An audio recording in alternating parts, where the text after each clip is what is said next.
Happening now. We want to welcome our viewers from across North America and around the world. This is the EdTech Situation Room. Good morning, good day, good evening. This is EdTech Situation Room, episode number 130 for April 10th, 2019.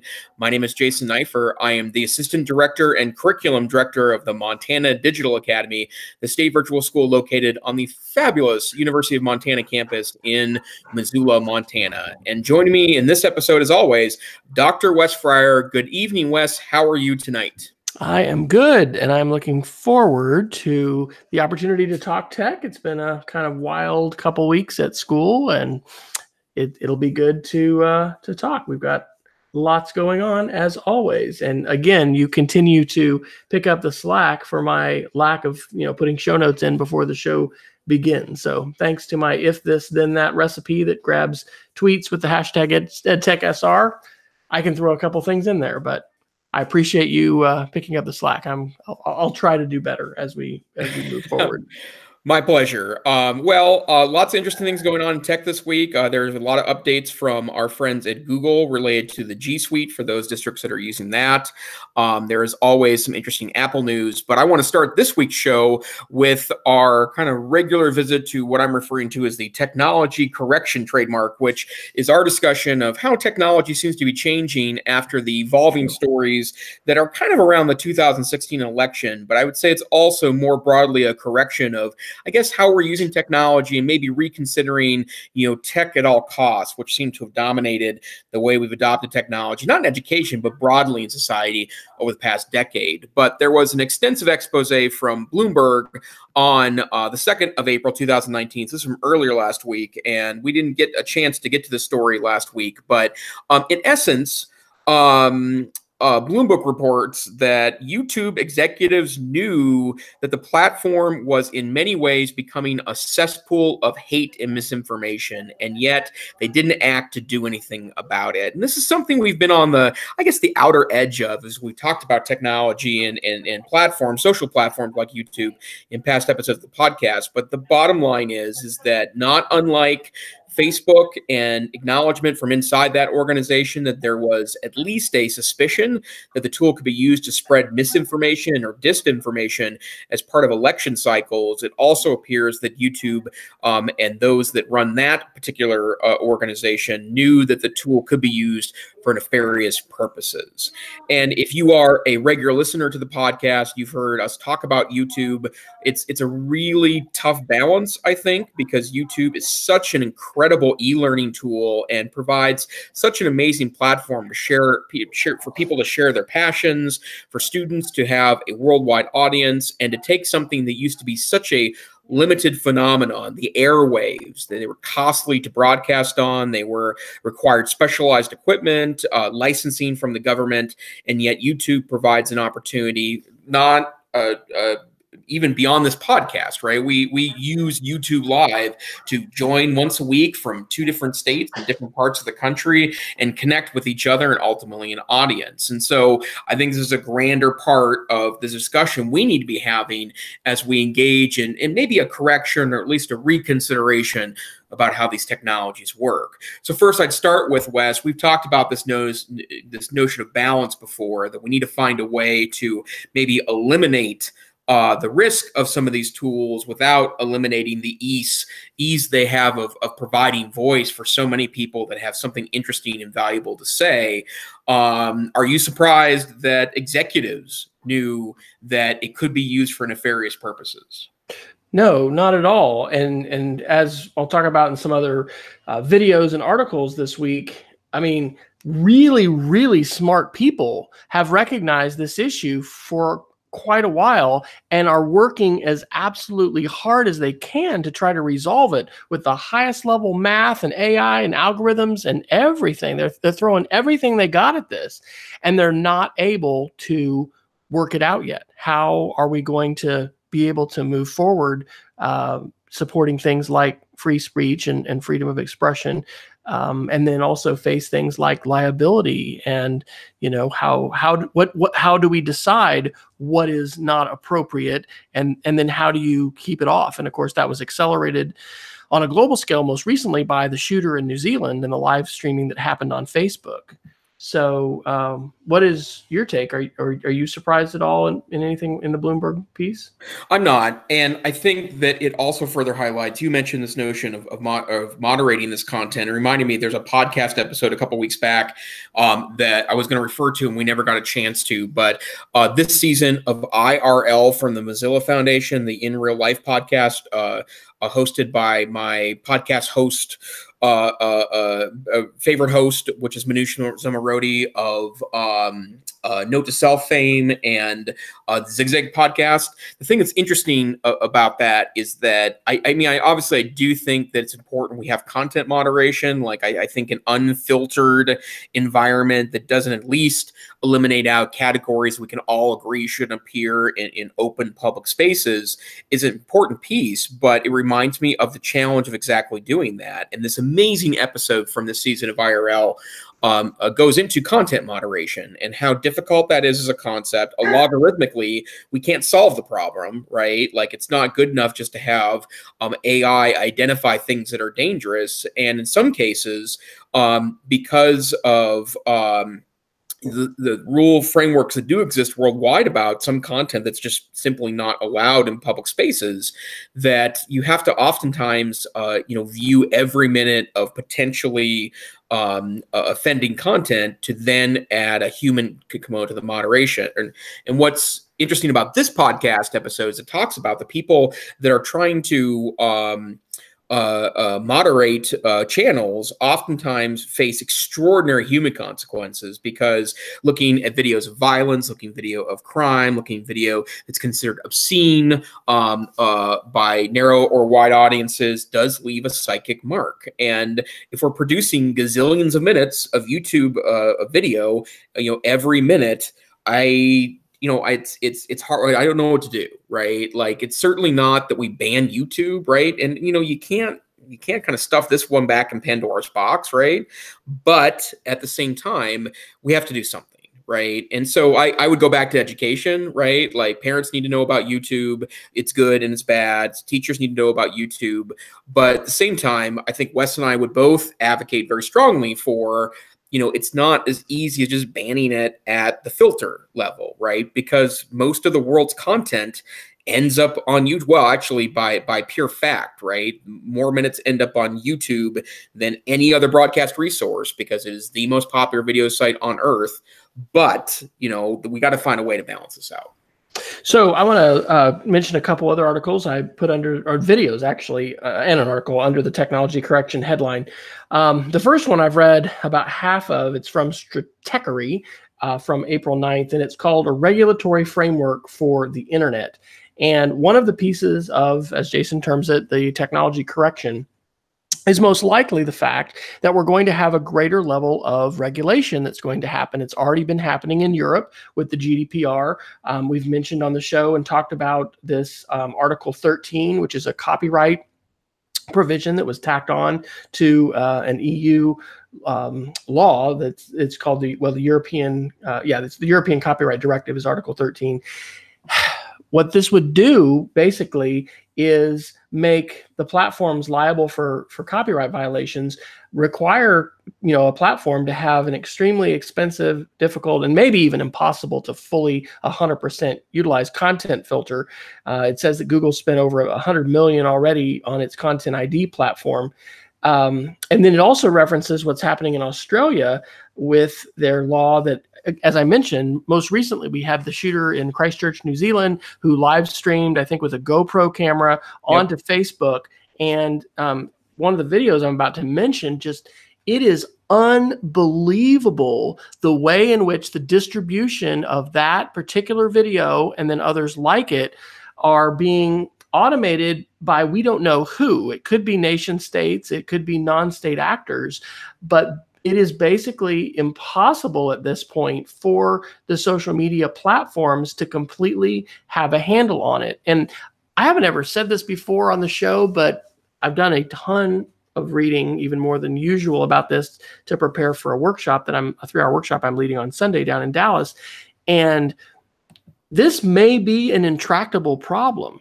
I think like a lot of us, have had a lot of faith in technology, and we really had these naive years with Web 2.0, and maybe the 2016 election was a turning point, but I don't know if if these kinds of issues, because we have sort of given assumptions right now, like with YouTube, that any of us can sign up for an account and we can upload video, and we can upload an unlimited quantity of video. I find myself longing for the past days of the early Web 2.0, where we were just publishing on our own blogs, and we were using RSS, and there were different ways that you would discover, but it was through pingbacks, and it wasn't these massive platforms that had really, that had these problems that might arguably be intractable. So this article by Stratechery, it's called A Regulatory Framework for the Internet. It's outlining these issues, and it's, examining this question of whether or not we're going to be able, with these huge platforms, to, support freedom of expression and, the ideals of the open web, really, with the kinds of really nefarious and malicious forces that are really corrupting things at this point.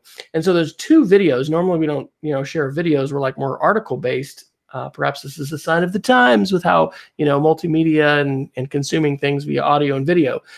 This was a recommended video, okay, ironically, so because we're going to badmouth YouTube, maybe not badmouth it, but we're going to talk about the negative sides of it tonight, and we already have.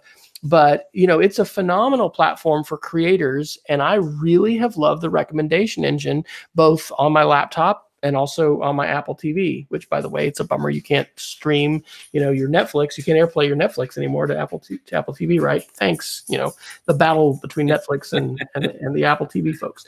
But anyway, this is a video by Paul Davids. It's called How This Crazy Copyright Policy Impacts Me.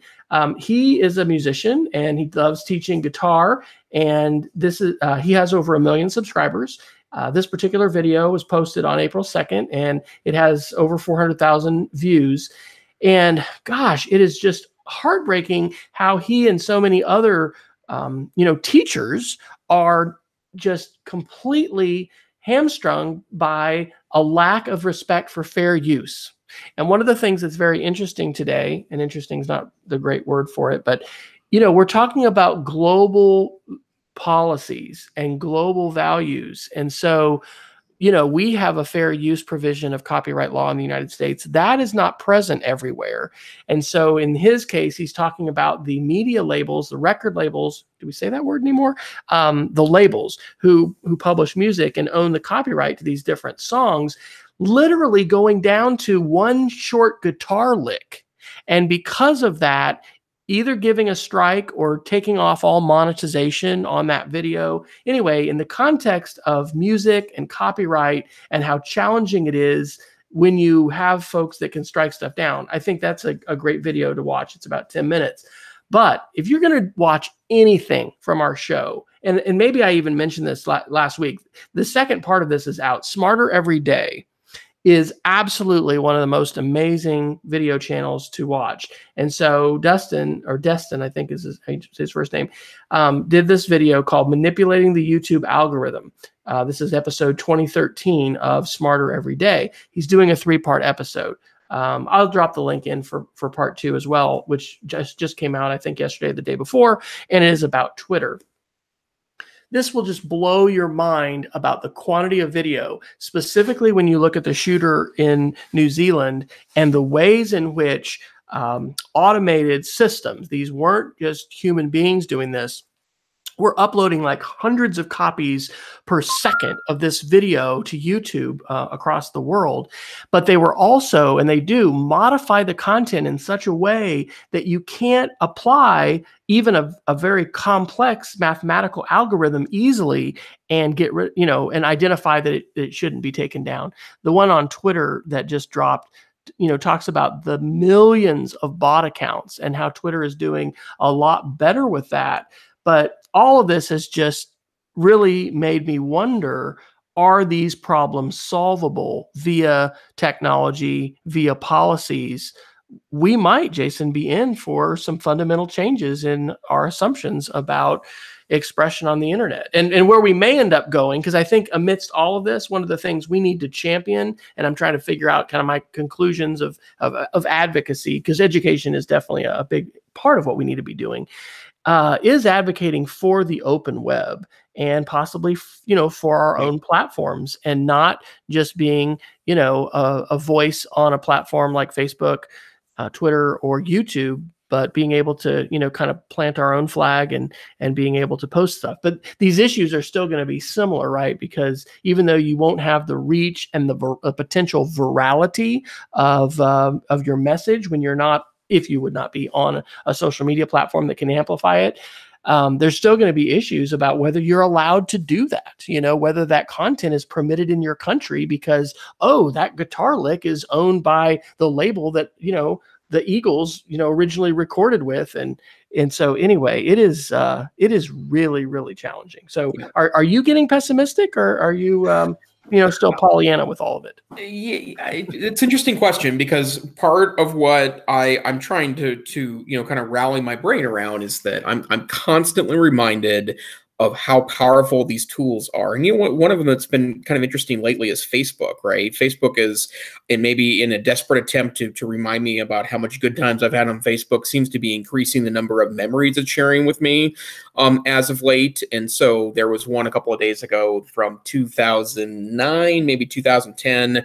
It's when my wife and I were planning some international travel. We'd actually gone to, I think it was Italy in 2010. And like, I booked a hotel in a place based on an internet recommendation, vastly different than when I first traveled to Europe in 2000, the ability to book things. And then I decided I would drop a little wiggly guy in Google Maps in front of the hotel so I could see what the street looked like. And so it was a familiar phenomenon to me when I went there a couple months later. And the internet's been an incredible source for me for travel, and ways to explore the world. And I think any tool that can help them make the world smaller instead of bigger, I think, is a wonderful thing to kind of help, very long-term, maybe fuzzy goals about, kind of world harmony and peace. And at the same time, like, I'm also delighted by the fact that, there are communities hosted in places like Reddit that are into things like field notes, the mini notebooks I'm super into, or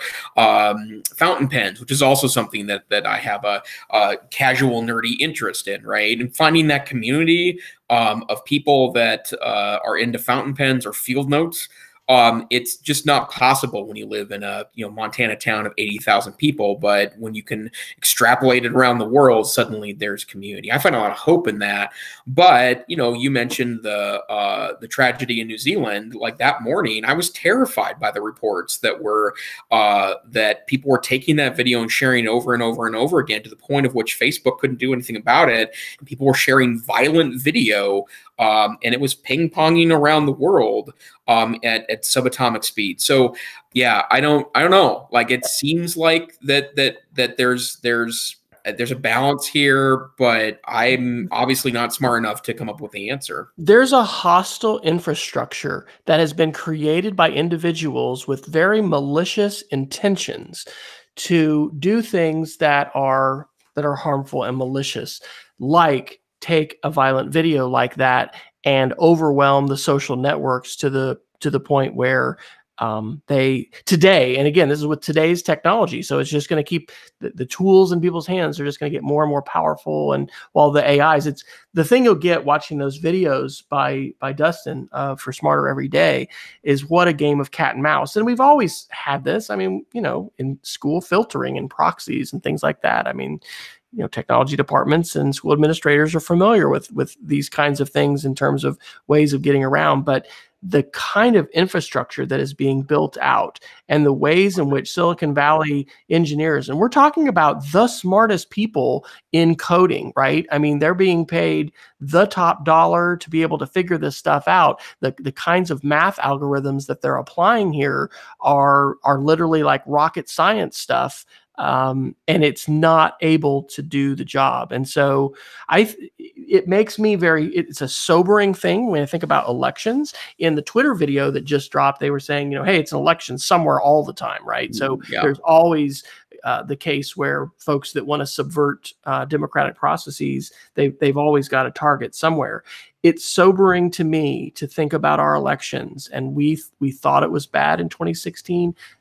Quote me on this. Just hold on to your hats, folks, because it's just going to keep getting worse. I do not think that, short of some kind of unforeseen breakthrough in, maybe it's machine learning and AI. I mean, people are holding out the hope that that's going to be our salvation, rather than become, Skynet and the Terminator.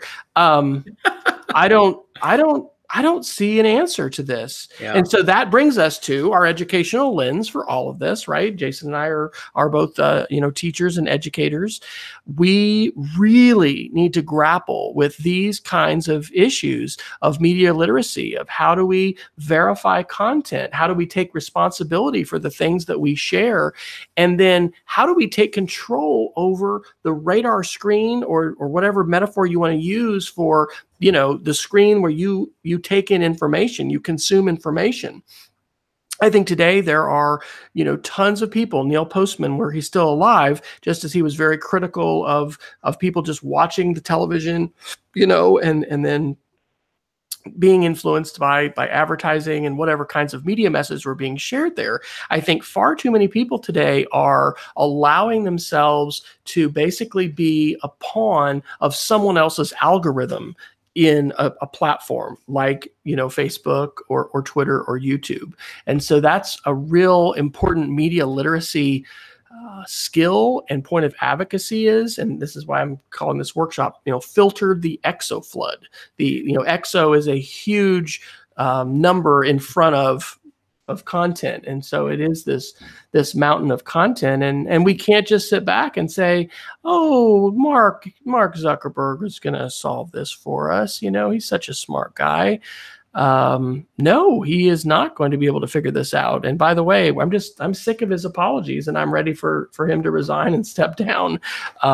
But anyway, perhaps I digress a little bit. But it's something that we've got to grapple with as educators. Maybe Jason, you need a course on media literacy. Do you guys have like a fact-checking, validate information? Is this something fit into that kind of category in the Montana Digital Academy already? We don't teach as a class, but those lessons appear weaved throughout both of our ELA, our English Language Arts classes, and then a handful of our social studies classes. Although, it's something I am considering working on a workshop. It's at least a conference presentation with Morgan Larson, who is the current president of the NCCE board and the tech-savvy librarian in residence at the NCCE. And we've talked a little bit about maybe joining forces as an ex-social studies teacher plus her as a librarian to talk about how we need to kind of bring back that discussion of kind of source integrity and, verifying your sources. And it's interesting because I feel like those lessons on the early internet were well developed and delivered. Particularly school librarians were stepping up and teaching those important lessons. And then I think we got to a point where we felt like the internet grew up a little bit, or at least matured into its feisty teen days. And I feel like we started trusting it a little more for some reason, right? Like it seemed that it was less GeoCities and more, there's a dated reference, less GeoCities and more, kind of established commercial properties, right? Like all the major media brands had, good functional websites, and Web 2.0 came along that allowed those that weren't on the early internet, that were experts, to provide content. And then we kind of lost that somewhere. And it's, I think, to blame when we talk about the disinformation campaigns of 2016. There's a reason why Snopes still does extraordinarily well. Here it is 20 years past its genesis, and we need it now more than ever, because there needs to be voices that go and research the crap that ends up coming across our eyes that has no verifiable source, and yet really the most unbelievable things end up passing as fact. So yeah, like it goes back to it's education. Yeah, definitely. All right. Well, do you want to talk some Google? Let's let's go for some of these G Suite updates, because I've had my head in the server closet, as it were, a bit this week. So I'm sure there's quite a few headlines I've missed. there are some interesting things that have gone on, and interestingly, I didn't really spot these until, like, if I'd known that there was a big thing this week. It's the Google Cloud event or conference event. Not entirely sure what the name of the event was, but a lot of things have been announced this week. Let me start with the Google Apps things because they're pretty interesting. So first, The Verge reported this morning that there is a lot of really interesting new functionality coming to the Google Suite, and actually, I'll go ahead and talk about The Verge reported this. Also, I'm pulling in some 9 to 5 Google that reported on this as well. The first interesting thing that's happening is that Google Drive will now allow you to natively modify Microsoft Word, Excel, and PowerPoint documents without having to import them into the Wow. Google Drive or Google Docs system. Okay. And so, Wow. for those of you that are experts on this, do a lot of work in Google Docs, particularly if you are a Chromebook person, which, by the way, I can say that it's pretty much nearly 100% my computing now. Even I'm using a Chromebox at work now. And so if you open up a doc on a Chromebook, it'll open it for you, right? You can even make comments on it, but you can't edit it without importing it into Google Drive and using either Sheets or Slides or Docs to modify it.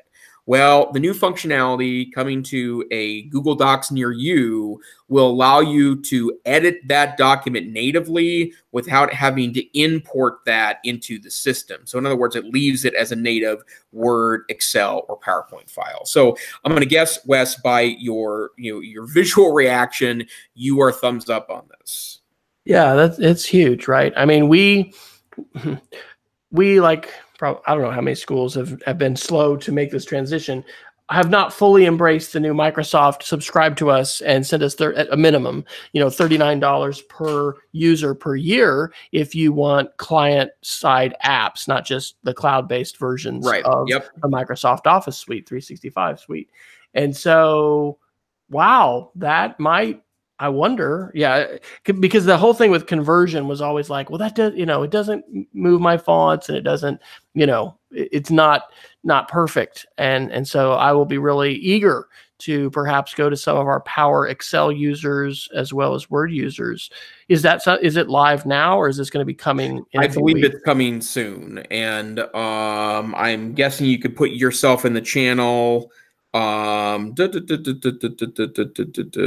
do not have a recommended date there. Oh, roll out in April or May, depending on which release schedule your company prefers. So that will be, we're on the earliest release schedule of the Digital Academy. Yeah. From an educational standpoint, let me tell you a way that I think this is going to change my program. So we support 200 plus Montana public schools as part of my day job, the state virtual school in Montana. And we are very cloud friendly, right? Everything works on a Chromebook that we can utilize, except for a handful of classes that need, like, for example, some of the specialized statistics stuff in Excel. You got to have Excel for that. Some of the computer science courses require coding environments that are not available on Chromebooks. But otherwise, we're very Chromebook friendly, but we run into an issue where students have been issued Chromebooks and they're probably good at using Google Drive, Google Docs, Google Sheets, Google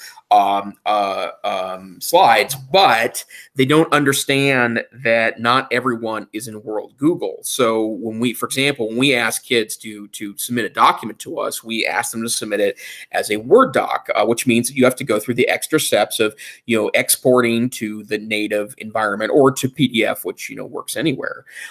For us, assuming this, by next school year, we should no longer run into the issue where students want to submit a link or get confused about the export process because it will natively modify that file without having to have it uploaded into Excel itself. Or Excel or Word or PowerPoint. So we're really excited about that. It also relates to another thing before we get into some of the other interesting pieces. Dropbox has announced that they are working on an integration with Google Suite to where the Google Suite will be the editing component of Dropbox cloud storage. For those of you unaware of Dropbox, it was one of the first major cloud providers. I still pay $99 a year for Dropbox Pro because it has literally kind of history of my teaching job in it. It's been worth it to me to keep that in that location rather than moving that to another cloud storage system. But the problem with Dropbox is that you have to, have a desktop apps to be able to modify things because it is just cloud storage, unlike Google Drive or, for that matter, OneDrive. But now there's an integration to where you can use cloud storage on Dropbox, but do all the editing in the Google Suite. So that would be Docs, Sheets, Slides. And so that also is quite interesting, and I think gives a lot of life to the Dropbox product. Fantastic, man. That is great news. And then one last integration piece of news from the cloud event from Google is that they are going to bring in several third-party add-ins in coming months, including Box and Evernote will integrate directly into the Google Suite. I'm particularly interested in Evernote. I think it's a product that I will tell you, it's not my preferred note-taking product anymore. I was a big Evernote guy for almost 2 or 3 years. I now just put that all natively into the Google Drive. But integrating that product is interesting, as well as Box. And then one other integration-related piece for those of you that are going through kind of the drama that I am regarding the constantly changing chat apps in Google. Hangouts chat, which is kind of Google's answer to Microsoft Teams and also to Slack, is being integrated directly into Gmail, which makes those integrated products, which right now they're not. So lots of interesting things going on in the Google Suite. Awesome. Let's see. I'm going to do just a kind of a weird one. You put in oddities and sundries, so I dropped this one in. This is from The Verge on April 5th. Electronic music has a performance problem, and this artist is trying to solve it. And so this includes some pretty amazing video as well as photos from South by Southwest that happens in Austin, Texas every year. And it's the story of Chengal Vonderberg. And so she is a musical performer who basically has to hack together a ton of technology in order to move her hands and her body and create music. And so she is from Holland, obsessed with music and computers from an early age. And then she, wanted to be able to basically do a DIY herself for music production, but bring in, musical expression through the ways in which she moves her body. So she, one of the points that they're making here is this is way too geeky at this point. But of course, that's why it's at South by Southwest, because there's a lot of, bleeding edge technology. But it's a pretty interesting fusion of music and creativity and expression. And then, essentially almost like Cyborg, where these different sensors and different, technology, cords and cables and things are being strapped to the human body and being able to share with performance. So, Jason, would you pay money to see a musician, basically create music by just dancing around? Does that sound like, kind of a cool thing that would go over well in Missoula? I would go over well in Missoula, I will say, and Wes, you've been here before, so we've got kind of that that ethic going for us in regards to performance art. But yeah, I'd see anything once. But I guess it goes back to, you mentioned earlier, this notion of being realistic about where media and tools are going. If it helps enable more people to be artists, right, to express themselves creatively, I couldn't be more for it. And I like the stories. I think they're very inspiring. Awesome. Well, shall we? I have one more kind of. Well, actually, I got a couple other kind of googly things. Can I talk about a couple Android things for a moment? You may take us wherever you would like, sir. Great. I'm kind of our resident Android guy, Android Chromebook guy, right? I had an article last week that we didn't get to, and I want to mention it for a moment because I think it's an important piece. ZDNet reported on March 25th that we have a problem right now in the Android universe, and it is that Android phones usually come with pre-installed apps on them, right? And so I'm not just talking about the Google apps, although they are, philosophically maybe part of this discussion. But if you buy a carrier-based phone, and so I am still using my trusty LG V20, 3-year-old smartphone that's served me very well. It's a T-Mobile version of this device, and although I did not buy it new from the carrier, it is the T-Mobile version. So it comes with 3 or 4 T-Mobile apps that, for better or for worse, are integrated into the system.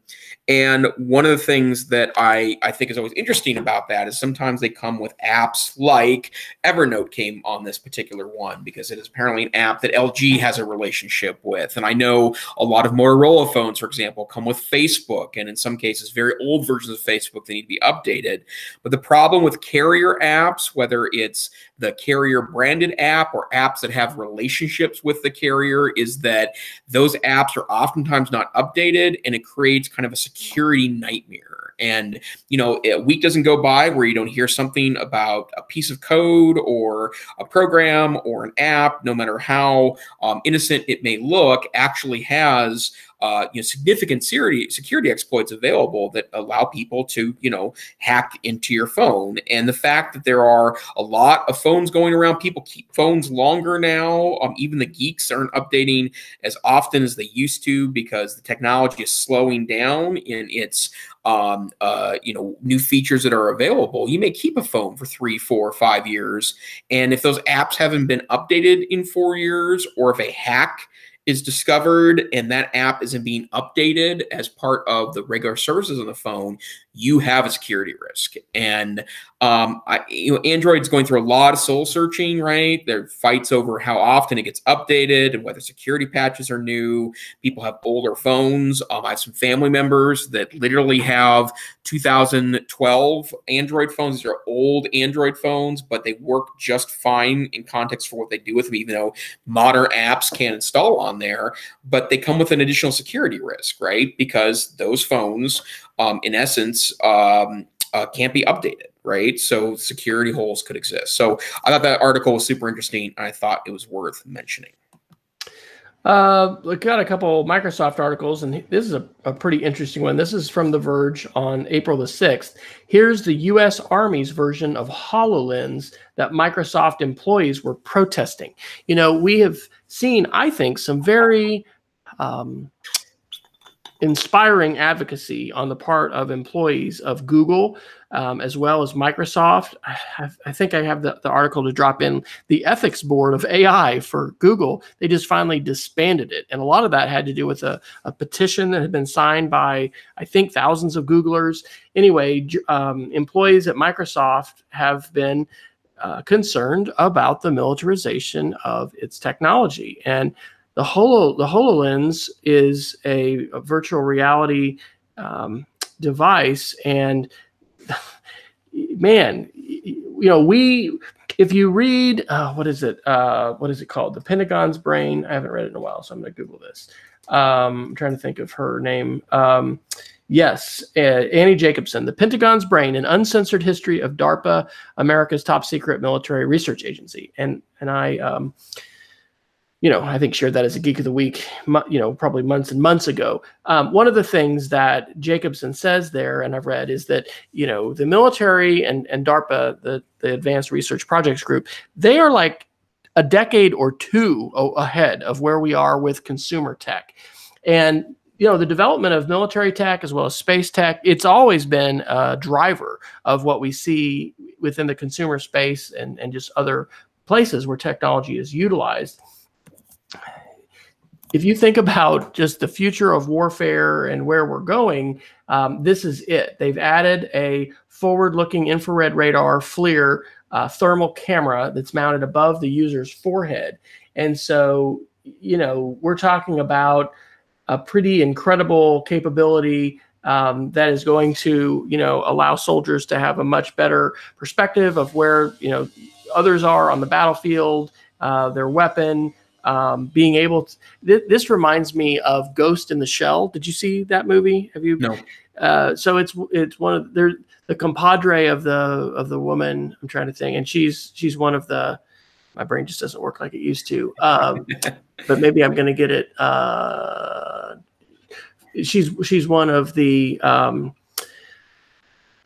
Gosh, what's the Marvel Comics that's about to drop its final? I want to say Johanna. Okay, my brain's not going to work. Anyway, I think she plays the main character. That one of the other guys that's with her, is blinded, and so they put eyes in him that allow him to see in all different kinds of frequencies and stuff. So he's not just able to see in the visual light spectrum, but he's able to see infrared, and he's got extrasensory perception. He's bionic. And so anyway, this is current technology, which is unclassified, or at least part of it is. And we're getting to glimpse the future of warfare, which is going to involve literally, bionic people that are cyborgs, because, a cyborg by definition means your human biological capabilities are augmented, through technology. Of course, it also makes you think about the role in which cyber attack and cyber war is going to play in the battlefield of the future, because if you're relying on, all of this advanced tech, then what do you do when GPS goes down and you're unable to use the internet, or probably they're using their own parts of the spectrum and stuff like that to communicate. But yeah, pretty wild. I think you dropped another Microsoft article in there that was about ebooks. Was that? Yeah, this one's interesting to me because it feels like it's one of those things where I get a little tired of, this is true of Microsoft and Google for that matter, but and actually many ed tech tools for that matter. Microsoft has announced it's closing its ebook store, and also they're pulling EPUB compatibility out of Edge, the browser. And so for those of you that weren't aware of this, Microsoft had opened an ebook store. There was an app in the Microsoft App Store that worked on the old Windows Phone platform, and then obviously was installable on Windows 10 and actually worked pretty well on Surface devices, that you could hold the Surface device like a book and read off of that. There's a couple of things that are interesting to me here. First, I'd actually sat in a number of presentations where trainers for Microsoft were trying to make a push for this being an easy way to integrate ebooks in a school environment. And I'm a little sad to hear that Microsoft is going in another direction. And even though I can't imagine myself using the EPUB reader that often that was in Edge, I do remember a number of instances where I had an EPUB document that did surprisingly open in Edge. And I thought that was a nice add-on, even though, obviously they did this in response to it not being used very often in its ecosystem, but it is sad to see them go in another direction. I did also note, and I believe it was the Thurrott.com article from Paul Thurrott, that Microsoft is refunding every book purchased in that ebook store. So they're literally giving you all the money back if you purchase the book from them, which tells me that ebook store absolutely couldn't have been a real sales leader for them if they're willing to do that in response. So sad to see the functionality go away. There's a lot of excitement about upcoming versions of Edge that's based on the Chromium environment. But one thing I can tell you for certain, it will not be able to read ebooks. There you go. This could be a Geek of the Week, but I've got too many already, so I'm going to throw it under oddities and sundries. We mentioned the horrible shooting and difficulty that folks had being able to not see the content that was live streamed in Christchurch, New Zealand. One of the responses that's come out of that is an extension, which you can get for Chrome, that's called Share No Evil. And so Share No Evil is a movement to make sharing terrorist content culturally unacceptable. And I should be able to pronounce this right. It means in New Zealand, but it's Aotearoa. That's a Maori word, I'm sure. Pretty interesting. I mean, here's how it's marketed. This is free, of course. With the tap of a button, people can take a small step to help starve terrorism of the oxygen it needs to survive. This extension lets you block the Christchurch shooter's name while browsing online. Using Chrome, the shooter's name is replaced on pages such as news sites with the words "Share No Evil." And anyway, there's a variety of different extensions like this that actually, change your web experience in terms of what you see, what's prioritized in Google searches. For instance, Britannica has got an extension that gives priority to their results. And so anyway, it's interesting to see how folks are responding. And of course, I don't think this is an extension that a majority of users are going to actually install. And so in that sense, maybe it's a little more symbolic, but I don't know. Do you install any kind of extensions, Jason, and have them on your, I know what was it, like 40 and 40 or 30 and 30? What was your 30 and 50? 30 and 50. I can't remember if we shared any Chrome extensions this year, but yeah, extensions are a really important part of my life. And I don't, from the pure standpoint of utilizing things like content pieces, there's a growing number of content filters that you can do that kind of give you some contextual information. For example, I think I mentioned this one on the show last year that there was one you could install that allows you to analyze whether whether a Twitter account is likely a political bot or not. So it would say you're not a bot or verified a bot, which I thought was an interesting piece. It's the magic, I think, of Firefox, Chrome, and even version 1 of the Edge browser and the upcoming version of the Edge browser. But I do think you're going to find more and more people trying to find like technology solutions, right, for content problems. And and if they can make inroads, they're awesome. I think it's difficult, right, because you still have to have either humans or an algorithm deciding what is in or out, right, which is challenging. But yeah, I'm excited to see it go in that direction.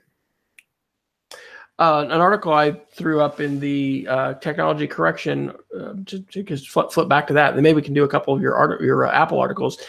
This is CNN from April 5th. HUD's new lawsuit against Facebook is a dagger at the heart of the consumer internet.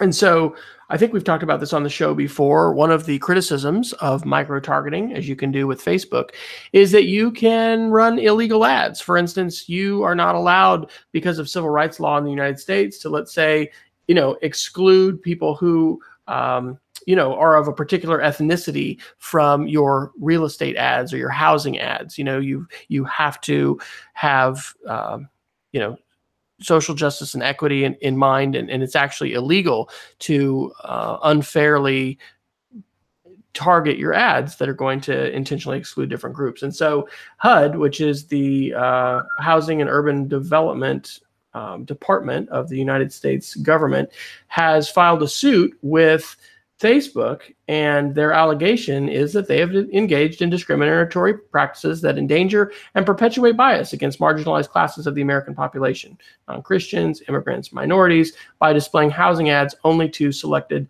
audience segments in unfair ways. And I've got to say, I'm thrilled to see this because we've talked on the show. It's a concern when we start talking about regulation. Are we going to break the internet? How many members of Congress actually understand TCP/IP and the way in which packets traverse the web and intelligence is supposed to be on the edges, and there just might not be that many folks who are the actual officials that understand that stuff. So if these people are going to pass laws that regulate the technology, it's concerning. But this is I think a very egregious and obvious example of where a lack of regulation has led to a Wild West that violates our values, our principles, and our laws in the United States. So I'm actually glad to see that. And I will say that's one of the first articles I think I've seen in terms of a specific, U.S. We're hearing things about, members of Congress talking about, breaking up internet companies and, doing kinds of wild proposals. But in terms of a lawsuit that really gets at some of the core function and features of Facebook advertising, I think that's the first one I've seen that's been U.S. based. So I don't know. Where are you on hearing about that and thinking about that? Well, I mean, I think what I like about that is it takes an existing value we've had for decades in the United States and it applies it to the internet context, right? Like if regulation becomes we take what we've done traditionally and find a way to apply that to 2019 context, I think that's the best way to regulate the internet, right? So for me, that's a real victory for regulatory schemes because, again, it just enforces something that already meets what we have largely agreed are our values in the United States. And so if that's how we handle the regulation of the internet, that's awesome, right? And the things you were mentioning, Wes, where a lot of people that were in charge of regulating things just didn't understand the fundamentals of how the internet worked, or how, frankly, large major media websites work. That's probably not going to lead us to something that's going to lead us to better. It's just going to make it more complicated or end up banning things that don't really need to be banned. Yep. Hey, how about some of those Apple articles? I saw you picked up one about MagSafe. Sure, yeah. So a couple quick things from Patently Apple on April 4th. Apple is working on a way to bring MagSafe to 2019. One of the big criticisms of Apple's move towards USB-C is that you lose the MagSafe connector. And for those of you that have not had the delights of Apple hardware before, the MagSafe connector in Macs going back 10 years, 11 years maybe, they've had these connectors that are magnetically based that allow you to go and kind of pop the for those of you that are listening on a podcast, I'm making an important action, pop it onto the Mac laptops. And the great part about that is that if you have a trip, over the cord, which, let's admit it, as geeks, not particularly eloquent walkers occasionally, you didn't throw your laptop across the room. And I've seen people that have tripped on, laptops without MagSafe connectors that literally you can launch your laptop. And I know people that have broken laptops before, including apparently my co-host, Dr. Fryer. Not a complete loss, but definitely a damage. And that was on a MacBook before MagSafe. Yeah. So I vividly remember it. It was one of my pre-service teacher classes that I was teaching at Wayland Baptist University in Lubbock, Texas. Nice. And that was not a great moment for me and computer cords. Well, and this is the modern connector, right? This is the so-called USB-C connector, and it's what's powering the Chromebook I'm on tonight. I love USB-C, and there's still some problems with compatibility, and the market's not super great yet. It's getting there, but USB-C is amazing. The fact that I can have one connector that now powers most of my devices, and I can carry a handful of connectors around in my bag, and they all work together, and if you buy good quality ones, it doesn't matter who the manufacturer is, and yada, yada, yada. But the problem with this is that it brings back the old-fashioned problem with if you trip over the charger, your laptop is going to be launched. And I have not done that personally, which I'll be frank is a surprise to me in light of my general clumsiness. But the bottom line is that they have invented a way to take the USB-C connector and add a MagSafe component to it. And it doesn't look unlike some of the products I've seen that don't get very good reviews, but are basically like little stubs that get fed into the USB-C connector, and then the other end of it's another magnetic piece. So it looks a lot like the Mag connector, but has a third-party USB-C thing. I will say my favorite USB-C connector charger is my Mac charger that I picked up on clearance with a bookstore that was going out of business in Missoula, and it's bulkier than the rest of my chargers, but it consistently delivers a good variable power to a variety of USB-C devices. And so I would be totally thrilled if Apple reinvented MagSafe into the USB-C space. Well, my big learning, I'm moving to a MacBook Pro, is that as I think you've talked about, they're not all created equal. And so I actually had to get a data cable, because that power cable you have probably isn't going to be able to move data. And so anyway, interesting to see that. And it's going to, I think one of the tipping points, of course, is going to be when Apple on the iPhone releases a USB-C version. And so that is happening. It's happened on the iPad. The newest iPad is USB-C, and it's crazy, right? I mean, how many of us have, bags of just incredible numbers of dongles? And so today I was actually on a webinar on the new Pro, wanted to use my headset. Thankfully, because I had been trying, one of the newer iPads, I had the 1/8" audio to USB-C connector. Anyway, it's going to be a while, and in the foreseeable future, we're going to continue to deal with this. Yeah, absolutely. To the benefit of folks who are selling these.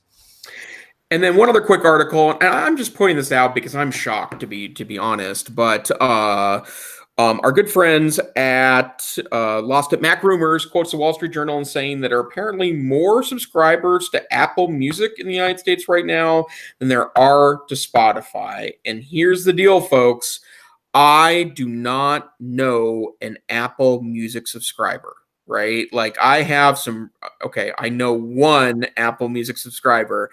I have some geeky friends out there. They're almost all either Spotify or personally owned library types. And so part of it is that, most of the people I know are trying to support multiple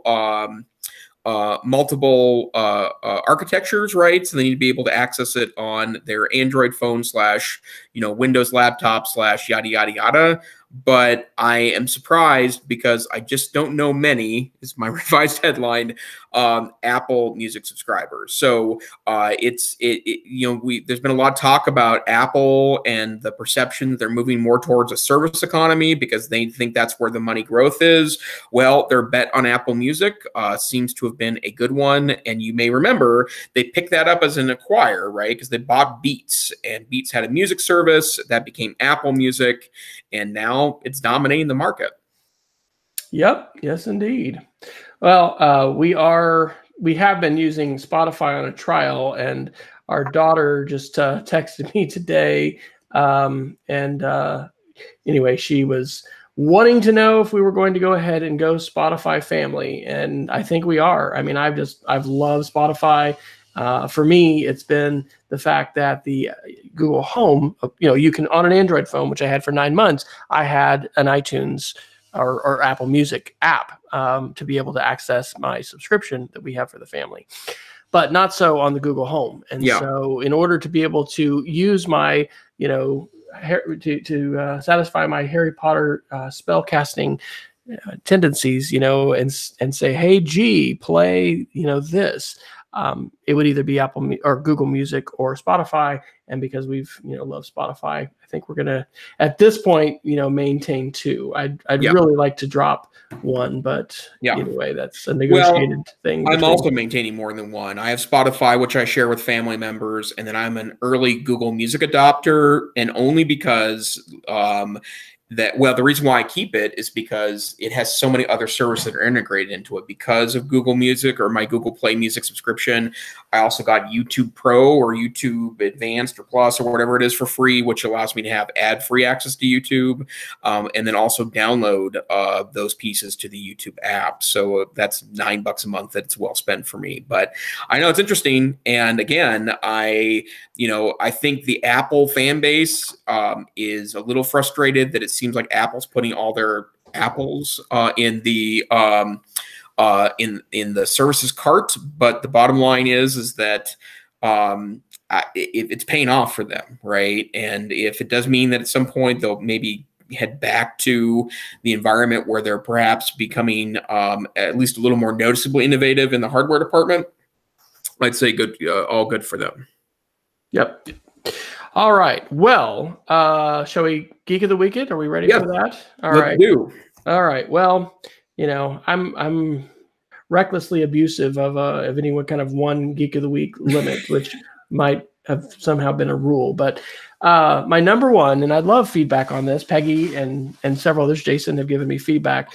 I'm leading this workshop, Filtering the Exaflood Strategies for Media and Information Literacy. And you can find that link on wfryer.me/exaflood. In the Google Doc that's at the bottom of it, I started to create a table where basically one of the main things that I wanted to teach people, and I'm still getting this figured out in terms of the flow of the workshop. But I want to give people several different project options, and one of them was going to be to use a Twitter list, either subscribe to one someone else has created or start one yourself, and then use Flipboard to subscribe to that list. And in that way, you're going to curate content from trusted voices or trusted channels, and then you're going to be able to view it in an app that allows for reading.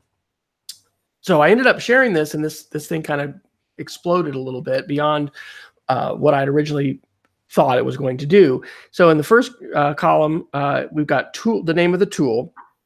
And then the second one is whether it's for article, basically reading. So like inside the app, and I think Peggy was asking in the chat about clarification for this. I didn't put live binders as a yes there because, like Twitter, you're not reading it all in Twitter. You're clicking, and then, I guess there is a browser window that it's bringing up, but it's different than like Pocket or Flipboard or Refind or Reddit, which is the article itself is right inside the app.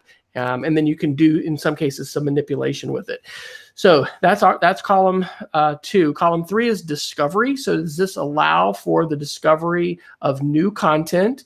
The third is a shout out to Jason and a presentation he did years ago, back I think in 2011, talking about information trapping. And so does it allow in some way for you to capture links so that you can find them later? And then I've got a column for examples. And so I think what I'm going to do with that project is challenge folks to basically, find one of those tools that you haven't used before for information discovery or link trapping, and then tweet a review of it, give some feedback about it. So start an account with it. It's really interesting, right? One of the terms that has come to my mind, and I've probably heard that before, but it has to do with like a personal, oh gosh, I'm gonna get the acronym wrong. It's like a personal knowledge strategy. No, I've got a link to it. Personal knowledge management system. So PKM. Anyway, more acronyms for you. So if you got any feedback on that, part of this is, how do you filter the internet? How do you discover content? How do you save things for later? And basically, it's like, how are you crafting your 21st century newspaper, for lack of a better term? The thing you're going to read on a daily basis to allow you to ingest ideas. I think those are important skills, and we want to be developing and expanding our literacy about or our understanding of what those different tools can do, what affordances, disadvantages, etc. So I won't do the other ones quite as long, but the second one, this is a fantastic find after the Smarter Everyday videos. Twitter user Holden has created a completely free ebook, and this is Mike Caulfield. Actually, I don't know why his Twitter ID is Holden, but he's from Portland, and he has an entire book that is free online called Web Literacy for Student Fact Checkers. So that is a tremendous resource. And then the last one is actually on that list of ExoFlood, tools, but it's just been recently updated because it wasn't working for me, and it's very interesting. And it's called Gobo. It's just Gobo, Gobo.social. I think there's some MIT researchers that are creating this. What it does is it allows you to connect your Facebook and your Twitter, and then over on the side, you have filters to determine how much the posts that you're viewing either match your perspective or challenge your perspective, how diverse they are, I guess, how serious or not serious, how rude, clean or very rude, whether it's a gender thing, do you want to have a kind of a 50-50? If there's a button to mute all men. And then you can decide whether or not you want to show content from brands, if you want obscure or viral content. And then they've added something new called 2020 US election rules. And so political news can be overwhelming, and that would just hide anything about candidates running for the US 2020 presidential election. Really cool, right? Because this is giving you the ability to basically have virtual knobs and switches that allow you to shape that feed and that algorithm. So that's probably a tool that I'm going to explicitly point out and show folks, because it's on the sidebar. These are tools you don't have inside Facebook or Twitter. I don't have.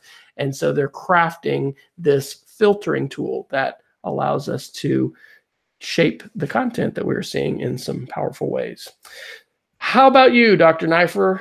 Geek of the week. I have an easy one. The 2019 Webby nominations have been released. Go vote. And what I like about this award opportunity every year is that it always exposes me to new content I have not heard before. And a lot of it is podcasting and kind of, video channel release. There's also a lot of blogs and news sites there as well. But the 2019 Webbies are open now for voting, and it's worth your time to go check out the nominees. I think we're going to probably spend, I have some thoughts related to some of the podcast nominees for this year. Sadly, Wes and I were not nominated in any of the podcast categories, although I'm sure we had to be in the top 20 list for hosts. But I would say that there is some things happening in the webcasting world that I want to talk about in a future episode. And the fact that all of the content in the nominees this year is in free and open platforms, I think is, certainly something we should, think about, because it's probably not going to be the case in entirely the case in the future, but that's for another time. So, Dr. Fryer, where can we find you on the internet? Well, when I'm not hanging out in the server room at our school, sometimes I'm blogging at speedofcreativity.org. I am tweeting at wfryer. And this week, tomorrow night, in fact, we'll be hosting one of two parent university conversations at our school. This one is called Let's Talk About Sexting. In 2 weeks, we'll be hosting one called Let's Talk About YouTube. And so those presentations and related content are available on our school's digital citizenship website, which is digcit, digcit.us. And kudos to you, sir, for running that program. I think that's exactly the kind of proactive thing schools should be doing with their parent community, because to be frank, they're not going to learn it from any other source, really. It's not like people are reaching out to parents to help them understand the technological minefields that can sometimes exist in these tools. So I am a Tech Savvy Teach on Twitter. I blog for the Northwest Council for Computer Education, Tech Savvy Teacher blog.ncc.org. And you can find out more about my work with the Montana Digital Academy at our website, montanadigitalacademy.org. I also want to remind folks that MTDA is a member of the Virtual Learning Leadership Alliance, which is at VLLA Online on Twitter, where members of their social media team post interesting articles about distance learning and the power that can bring to provide access to all students in the United States. But not Wes, not me. This thing here is the EdTech Situation Room. We are a once-a-week podcast where Wes and I get on talk tech from an educational standpoint. We broadcast live on YouTube. You can go to our Twitter handle, EdTechSR, to find out when. We'd like to post a link when we go live, hang out with our chat room moderator, Peggy, and also kind of interact with the host. If you want to find out more about the links from this podcast, you can also go to our website, edtechsr.com. You can also download tiny audio versions of this podcast, or you can go to wherever finer podcasts are aggregated, which include places like Stitcher and the iTunes podcast library. In fact, it's getting to the point where I can no longer find podcast search engines that don't have the EdTech Situation Room. So please download a future episode. Let us know what you're thinking via Twitter.